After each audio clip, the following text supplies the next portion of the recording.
আসসালামু আলাইকুম, কেমন আছেন সবাই? আপনারা হয়তো ভাবছেন যে সকাল সকাল এত কুয়াশার মধ্যে আমি কোথায় যাচ্ছি। আজকে আমাদের স্কুলে তারুণ্যের উৎসবের আয়োজন করা হয়েছে, তো আমি সেখানেই চলে যাচ্ছি। এই ভিডিওর কয়েকটা পার্ট থাকবে, তো আজকের এই ফার্স্ট পার্টে যারা যারা যেমন খুশি তেমন সাজাতে অংশগ্রহণ করেছিল আপনারা তাদেরকে দেখতে পাবেন। স্কুলে যাওয়ার আধা ঘন্টা মতো পরেই এই যে দেখতে পাচ্ছেন খ গ্রুপের দড়িলাফ শুরু হয়ে যায়। এখানে হাইট অনুযায়ী গ্রুপ ভাগ করা হয়েছে ক গ্রুপ, খ গ্রুপ এবং গ গ্রুপ। এই খ গ্রুপের দড়িলাফের পর এখন দেখতে পাচ্ছেন ক গ্রুপের দড়িলাফ শুরু হয়ে গেছে। যাদের হাইট 5 ফুট কিংবা তার উপরে তাদেরকে ক গ্রুপে দেওয়া হয়েছে। এই খেলা শেষে এখন নিচে যেমন খুশি তেমন সাজাতে যারা যারা অংশগ্রহণ করেছেন তারা আসবে। সবাই এখানে দাঁড়িয়ে আছে যারা যারা অংশগ্রহণ করেছে তাদেরকে দেখার জন্য। অনেকেই অনেক কিছু সেজেছে, সেটা আমরা দেখতে পারবো পরবর্তীতে। প্রথমেই দেখতে পাচ্ছেন এই মেয়েটি সেজেছে জমিদারের বউ। ওকে বলা হয়েছে তুমি জমিদারের কয় নাম্বার বউ, তো ও বলেছে আমি ফার্স্ট। তারপরে দেখতে পাচ্ছেন এখন যে এসেছে সে নতুন বউ সেজেছে।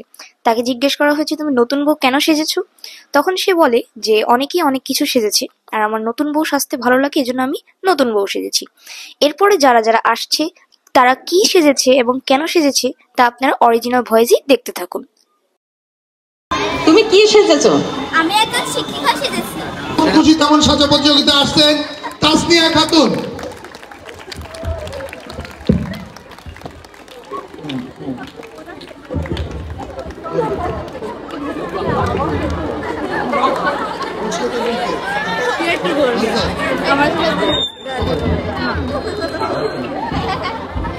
আহত হলে কিভাবে? তুমি কি সেজেছো? আমি ফিলিস্তিনি শিশু সেজেছি। ফিলিস্তিনি শিশু। আহত হলে কিভাবে সেটা প্রশ্ন করেছেন। আহত হলাম হচ্ছে গাজা ইসরায়েলরা আমাদের অনেক 2-3 বছর ধরে আমাদের অনেক শাস্তি দিচ্ছে। এইসব কারণে আমার পরিবারকে হারিয়েছি। আমি অনেক কষ্ট আছে, জানি না যে আমার পরিবার এখনো বেঁচে আছে। তোমার নাম কি? আমার নাম জান্নাতুল মাওয়া টুকটুকি। টুকটুকি।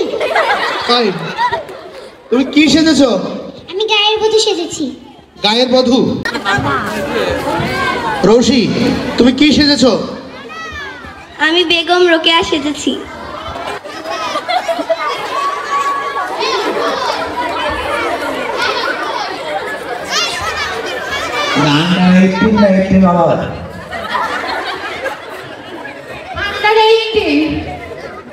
আন্ডার 18 তো বাল্য বিবাহ তো কি অপরাধ? এখন তো পুলিশ দরকার, এখানে ম্যাজিস্ট্রেট দরকার। এটা কি পারিবারিক সম্পত্তি আছে?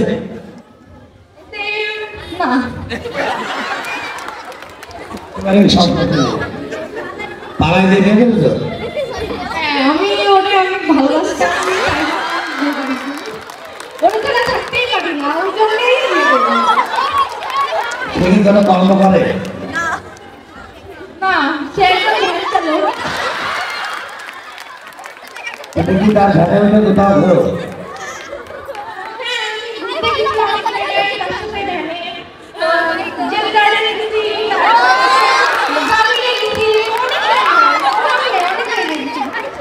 সারাদিন ভ্যানে ঘুরে বেড়াও, তাহলে খাওয়া দাওয়া হবে কি হবে? আমাকে প্রত্যেকদিন বিকেলে ঘুরতে নিয়ে যায়। ঘুরতে যাই আর রাত 10টা 11টায়। সবশেষে যে ফিলিস্তিনের শিশু সেজেছিল সে প্রথম, একজন কৃষিবিদ সেজেছিল সে দ্বিতীয় এবং যে শিক্ষিকা সেজেছিল সে তৃতীয় হয়েছে। পরবর্তী পার্ট খুবই শীঘ্রই চলে আসবে। ততদিন আপনারা ভালো থাকুন, সুস্থ থাকুন। আসসালামু আলাইকুম।